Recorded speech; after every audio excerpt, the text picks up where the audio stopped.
A better way to pay your UTG fees with instant proof of payment and real-time student portal update. Paying your University of the Gambia fees has never been easier or more convenient.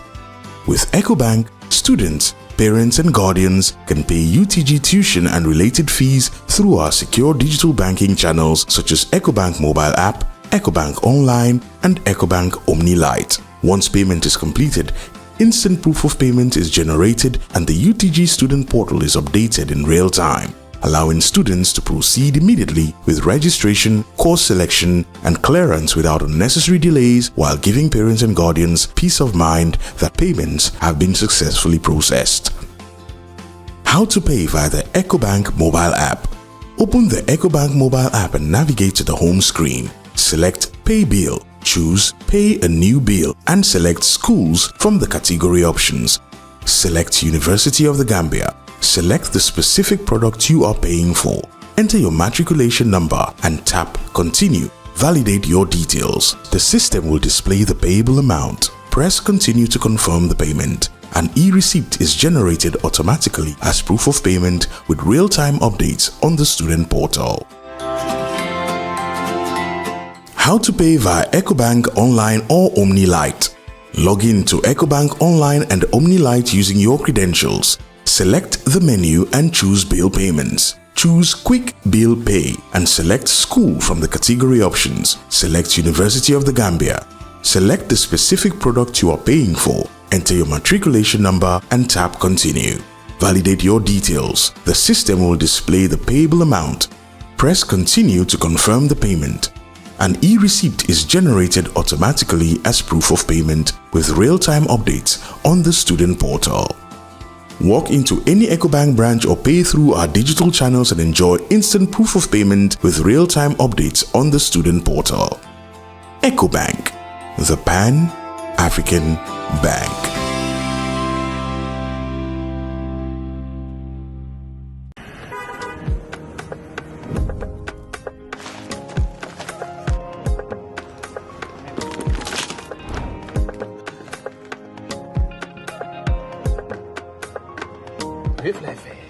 Santa Yala.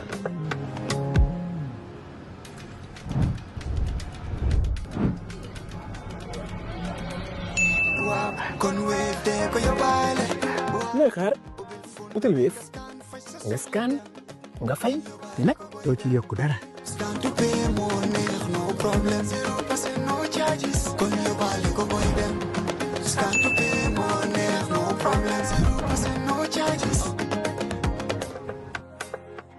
Jar Oil Company stands tall as a trusted name in energy, keeping the Gambia moving with service stations across the country and a commitment to innovation and reliability. In Ferry, Jar Group is reshaping our industrial landscape.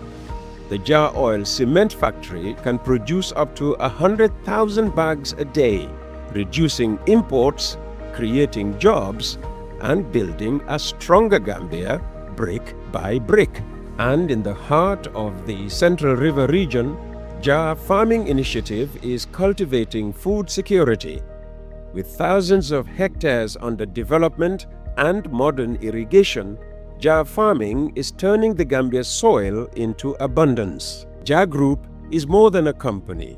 It is a vision of self-sufficiency, resilience, and progress. The Jar Group of companies, investing in industry, agriculture, and energy, building the Gambia's future today. Africa is rising and business knows no borders. With Bloombank and PAPS, buying and selling across Africa is now effortless. Fast, secure, direct from your Bloombank account. One Africa, one connection, one heartbeat of opportunity, powered by Bloombank Africa. Bloombank Africa, in partnership with PAPS, connecting Africa, empowering you. Bloombank Africa, we make it happen. But also, Honorable Sisa, I mean, I was really amazed. Ismaila. Yes, okay. Call me the boy. I was really amazed when we went on tour last 2 months in the CRR North. This is actually around the border, in a village next to Damfai, around Karantaba. By the way, yes, this village, that was the center of, this controversy. Is it Nyangen or Nyagen? I call it Nyagen. So it's Nyagen. That's how I call it.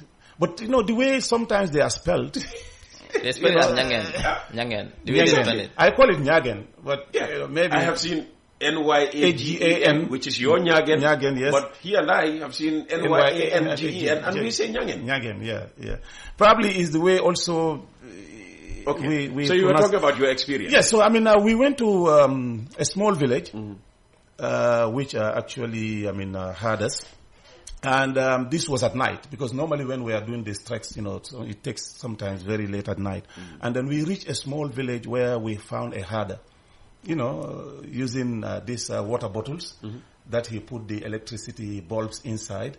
And then, in the middle of the night, he was, milking his cows. Oh. So I went to him. I was so amazed. I went to him. I said, but really, this is very interesting. What was life like before this electricity? He said, well, we dared not do what we are doing right now because this place was full of snakes, and then you'll be bitten by a snake and then you would die. But now, because you have electricity, we can take time when it is hot at, our own pleasure to come at night and then, milk the cows. And then in the morning, we join the vehicles from the gate of our houses because the roads are very good.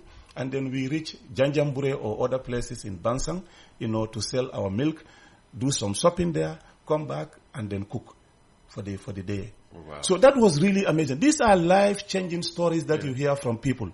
And interestingly also, and President himself was so amazed about that, at the belt there is like 3 kilometers from northern Senegal. We built a very good road. We provided, water services for them, a massive borehole by the project. And then now people are coming from the border, to also, feed, for their animals to drink from that pot. And there is a most booming economic activity, welding, centers, carpentry shops, because they are making some beautiful chairs, beautiful beds. And the guy said he was in Banjul for nearly 7 years. He went back to his village because now they have electricity, they have good roads, and people are coming during the Lumos, say 2 days before the Lumos, to buy his stuff and then go to the Lumos in northern Senegal to sell, and then he's making good money. So this shows you the phenomenal changes that we are seeing now. It is like a quiet revolution that probably those of us in the Gambia are not paying attention to. But the people who are coming here as visitors or regular visitors, and anytime they come, they see changes, they are really taking note of this quiet infrastructural revolution that is changing lives, that is bringing in meaning to the livelihoods of the people. Lots of questions to go through. So I just have something quickly. So I finished. I'll leave it. So Sila can answer our questions. Yeah. Even though tourists... There will be questions for you as well. The tourists painted a very, very, very misrepresentational picture of our healthcare sector, and you call it gloomy. I'm not going to go into that because there's no time. This is the key achievements in the Gambia's health sector under President Adama Barrow from 2017 to date. It's a lot. Next week I'll deal with this. So today I won't touch. But the misinformation they gave here and the brazen dishonesty, I need to deal with that. One, they said that the child mortality rate is 30%. That is, for every 100 births, 30 dies. The recent demographic and health service health survey by GBOS is saying no. For infant mortality is 42 per 1,000. Every 1,000, 42. That is for the whole Gambia. In urban Gambia is 38, rural Gambia is 47.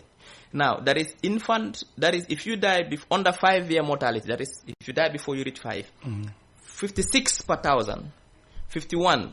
That is countrywide, 51 urban, 66 global. So it means that the figures of 30 per 100, I don't know where that came from, but it is definitely misleading.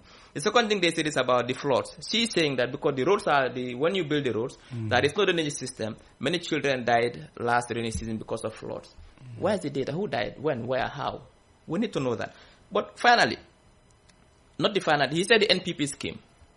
is there too, that every woman pays $150 is, multiply 300,000 women, which is also false. They don't pay anything to access the scheme. MPP membership is $150 is, and doesn't mean you have to access, that includes men and women. Anybody who wants to be a member, just like another political party. Membership card is $150 to print it. Now, the scheme is separate. You don't pay anything to access the scheme. You can become a member and pay $150, yet you cannot access the scheme. The scheme is totally different. And I think was being dishonest to say that if $250 is they pay, times 300,000 women, that is the money that they are going to use, which is really, really, really false. And finally, and you have to respond to that. She said there are no side roads in the country. So I don't know what you think. No, this is what I was saying at the beginning, that there seems to be a serious misunderstanding of the development works in the country by some of these new entrants in politics. And it shows a very simplistic approach to how some of them want to really solve the problems of this country. I mean, for example, drainage, Peter, you don't solve drainage just because you are doing few roads. I mean, water is coming from somewhere, and then it is really have to be discharged somewhere. As a result, just us would not solve this problem automatically.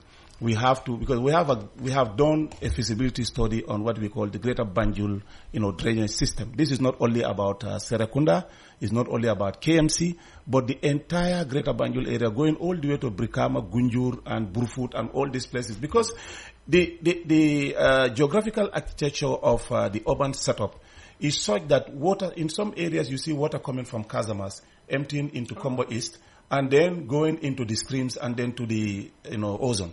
In Tanje, in Tujereng, and Gunjur. In some areas, you see water coming from, the Faros, and in Bakau, entering in some areas within the Fajara, and then also pipeline belt. So you have to have a proper understanding of these waterways, and then, you have the drainage structures, and then also you have the emptying points. And that is what this study has done. So we have done that. It is already costed.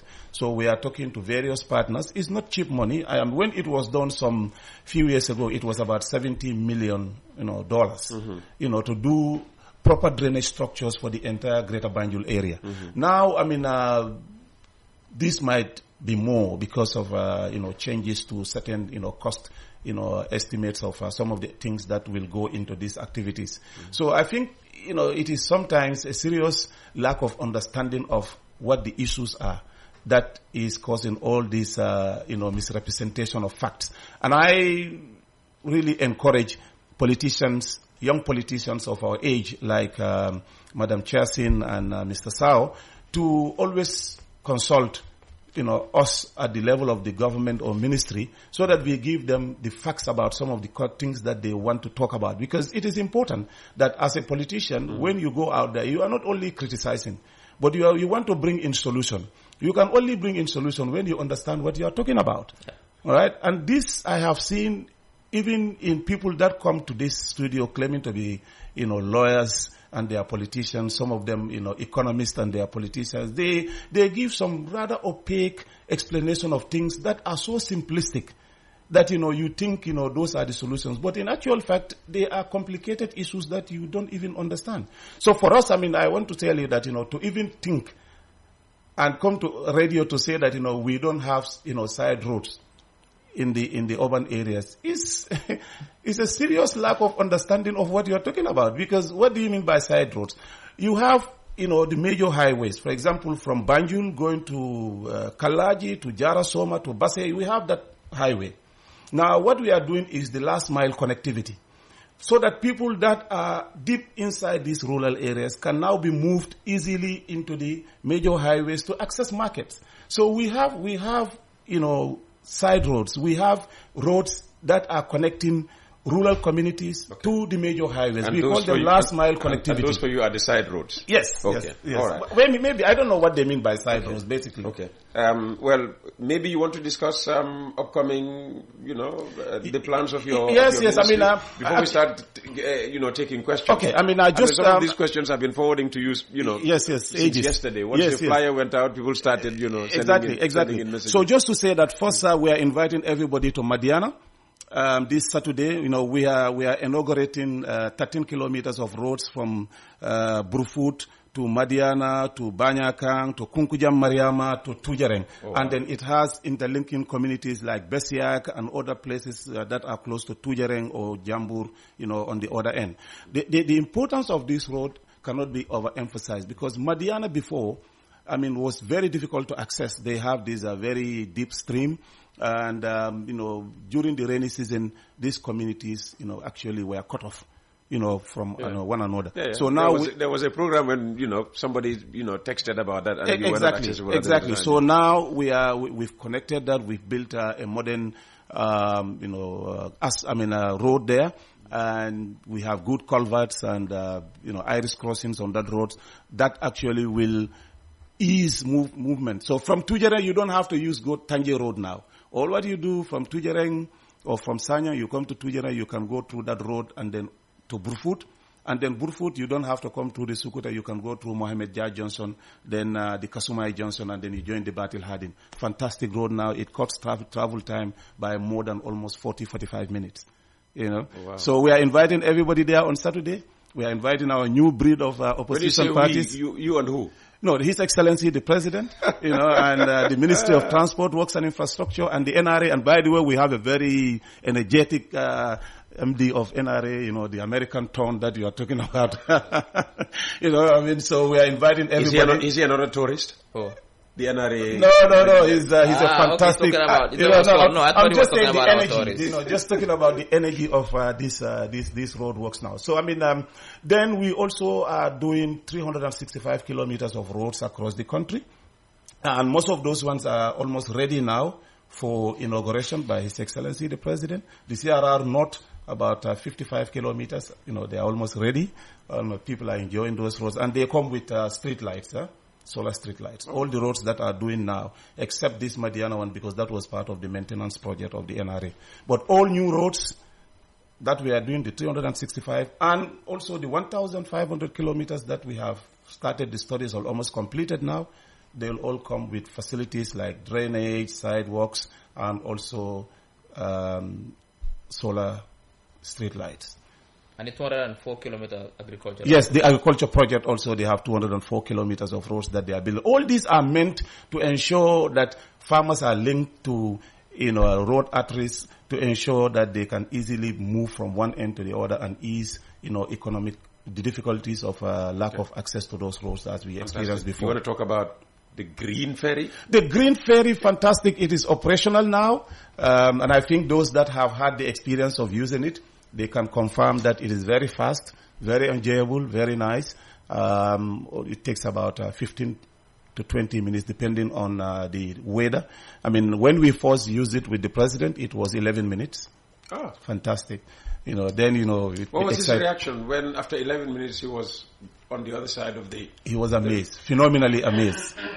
He was phenomenally amazed and then very happy that after hard work, now, the ferry is operational.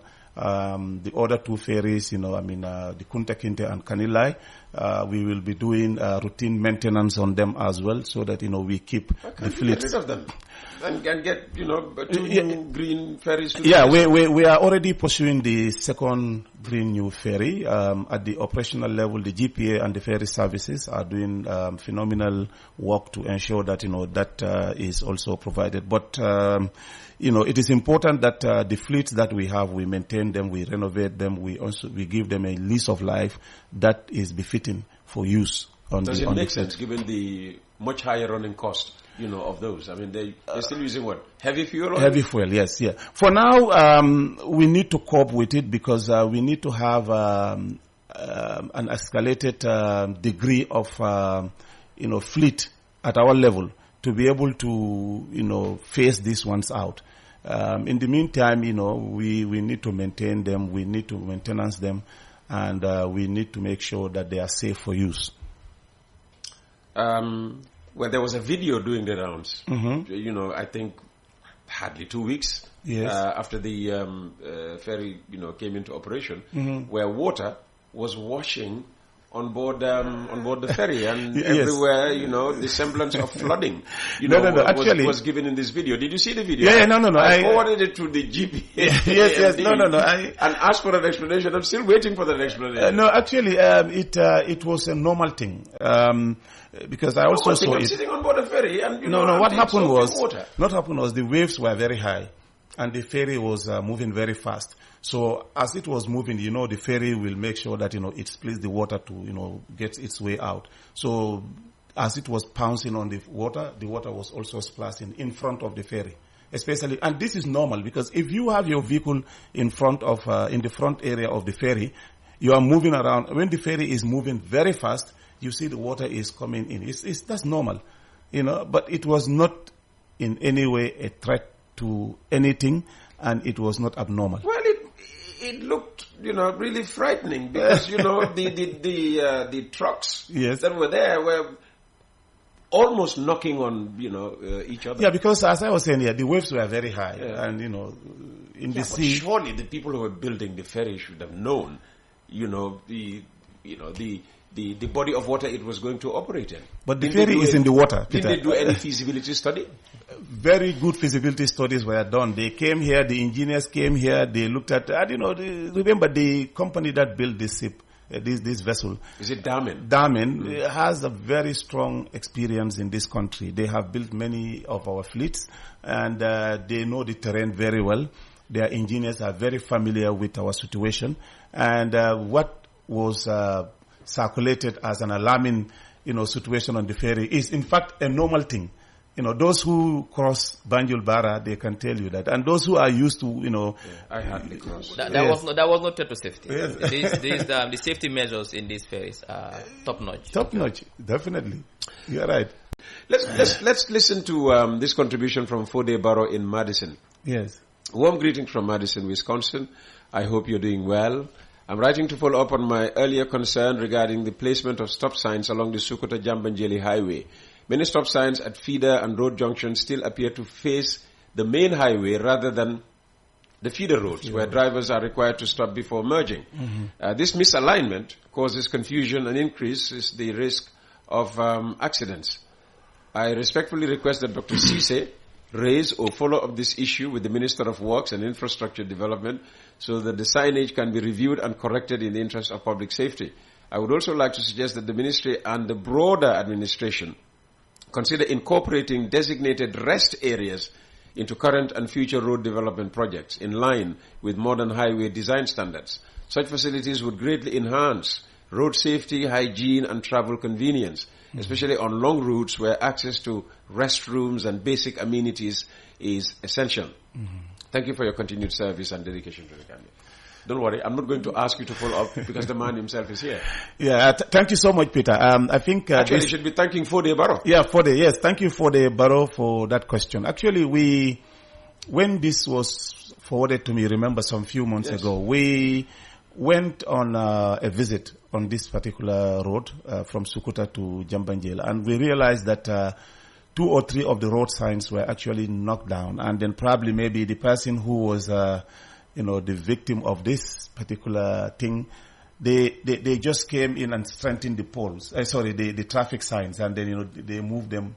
They faced them the wrong way. Okay. Those ones have been corrected, but they've been corrected. Those 3. So if Fode were to come on holiday, yes, he would find at least that particular one. Yes, those 3 the right way. Because, for example, if you are coming from Banyakang, yes, going on the Sukuta Jambanjeli highway, the traffic signs for stop should face the Banyakan so that you know that you are coming into a major highway, and then you should slow down before you enter the before road. You merge. So so those ones actually he is right. I mean, I think we have seen 2 or 3 of those in certain points. I think if you are going into Jabang estate, there is also one there, and I have also seen one at that Johnson Latria, and the one also going into Mahmuda. Those are the 3 that I have observed. Okay. But these are continuous issues that we need to really, work on. I totally agree with him about rest areas for those that are traveling long journeys, for example, Banjul to Basse. And thankfully, we have had a very good meeting with the Honorable Minister of Health, who gave us some designs of what we should do on those type of roads. In addition to those restrooms, they will also have ambulance centers, so that if there are accidents, both the traffic police and the health response teams can actually access those emergency accidents as quickly as possible. So we are looking at them. They come with cost. We are looking at those costs. And once we have the budget for those ones or funds for those ones, definitely we will implement them for the time being. There are big plans to incrementally, dualize this particular, highway. We have already started the studies from the airport junction going all the way to Block. And definitely these are some of the major improvements that we will do to enhance road safety. And what is there to guarantee that road safety will be enhanced? Because if you put, rest areas along, key, highways, people will respect them. I mean, even, footpaths, walkways, you have vehicles parking there. Yes, that's true. I think this is a major problem in this country. Accepting the norm and also going by the standards on our traffic is sometimes very difficult, because people think it is a right to do certain things on the road. It's not only even parking on the walkways, but you see this OIC road, the median is not that high.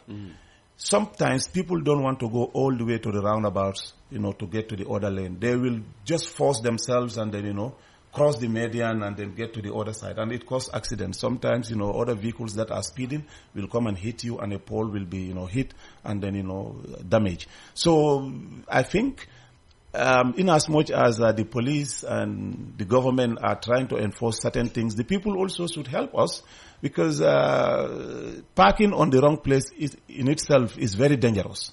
Because I don't expect a vehicle to be parked at certain bends, and you are driving at on a certain speed, you come and, bump into them, and then you cause a major accident. Okay. Yeah. Let me ask you, speaking about that, because just when I came back from holiday, I was going to visit my sister in Jabang. Yes. And there's no divider. Yes. Along that road between traffic, on the left, on the side, traffic, on the right, yeah. Now, we were heading into Jabang, so we should have our 2 lanes. 2 lanes, yes. The oncoming traffic have their 2 lanes. 2 lanes. One particular motorist decided to increase to the 3 lanes. The other one to use one of our lanes as a 3rd lane to overtake. So he was running into us. Yes. I see. In fact, Peter, I experienced that quite often on that road. And that is dangerous. Yeah. It's very dangerous. That is why now we are also increasing the speed bumps on that road, so that people reduce speed, but also ensure that they stay in the lane. I see those coming. Yes. Now, in addition to that, we are also talking to the NRA to see if we can have some design features improved on the road, including road signs, but also to build a median, that will ensure that, people don't cross into the other lane. Yeah. It happens quite often. We are also, mobilizing funds to have, street lights, but, solar street lights on the road, because it's dark at night. Yeah. Okay. All right. So let's go to your text messages. By the way, the GPA MD is listening. His reaction to the conversation is the passengers weren't supposed to be on the car deck. Exactly. Because I forwarded the video to him. To him, yes. I think, is the side roads on the OIC road? Do we have side roads on the OIC road? Yes, we are building them right now. Those are actually the additional lane, so that those who have no business on the highway, they can use those side lanes. Okay. Yeah. Hi, Uncle Peter. Kindly ask Dr. Cisse, what plans do the government have to revitalize the Brusubi market, which lies unutilized with solid buildings and well-paved? I don't know what well-paved what. It's sad to see such investment go to waste. I think... yes, actually we are doing something about it. The Ministry of Public Service has been tasked to lead on this. They have contacted us to work with GAMWorks to prepare the BOQs for the renovation and certain, additional features at the market there. So this is almost ready. Now is to have the budgetary allocation for it, so that we can clear, we can pave, certain areas, and then also, build sheds, more sheds for women, because this is important for us, especially that you see in many areas today, people sell on the streets. And this is very unsafe. It also caused a lot of traffic congestion. You just need to go to Tipagaras. Tipagaras, yes, and also even Brusubi turntable here. So yes. So really, the project is at an advanced stage. Hopefully, because last Wednesday, my team briefed me about the progress. The budget has also been prepared. Everything has been done. The designs are ready. What is left now is for the budget to be allocated to start the work. And also, this is of great importance also even to the National Security Office, because they are really coordinating with us. They see, some of this hawking in the streets as a major security threat. Because, vehicles, people are too close to the vehicles. So you have also container trucks, plying some of these roads, and then, people are selling on the side of the roads. Is very risky. So really, and also you have a lot of people complaining about lack of space to sell. So really, all these are now considered to be very important issues for government to intervene, and that is why that place is extremely very critical. The stores are there. There are also supposed to be electricity there on water facilities, so that and also some more toilet facilities. Those can come later. Just make the place usable again. Usable. That's what we are doing. That's what we are doing. It is our wish that it will start very soon. Yeah. Hello, Uncle Peter. Please extend my sincere appreciation to the Borough government for the roads, water, and electricity in Sabah Sanjal. We will vote massively for NPP in the election cycle 2026, and this is from Sekabai in Jabang. What a good news to hear. They will not vote for the two leaders that came here, not for any other opposition, but for NPP. Zip. You are zipped. No comment. Good morning, Peter, and your guests. I want to ask Ibrahim Asila about the road that comes from the Sukuta Hospital and connects the road from the Sukuta Mosque to Latrikunda. I'm appealing to the ministers to consider extending that road to connect to the OIC highway. Yes. This would ease congestion on the highway. This would give us more leverage, especially in Sukuta Primary School and to Bundung, because it also connects there. Thank you for your vision. I'm also commending Dr. Sise for the wonderful job he's doing. We have no regrets missing the two Ibrahimas. Ouch! One of those Ibrahimas is here.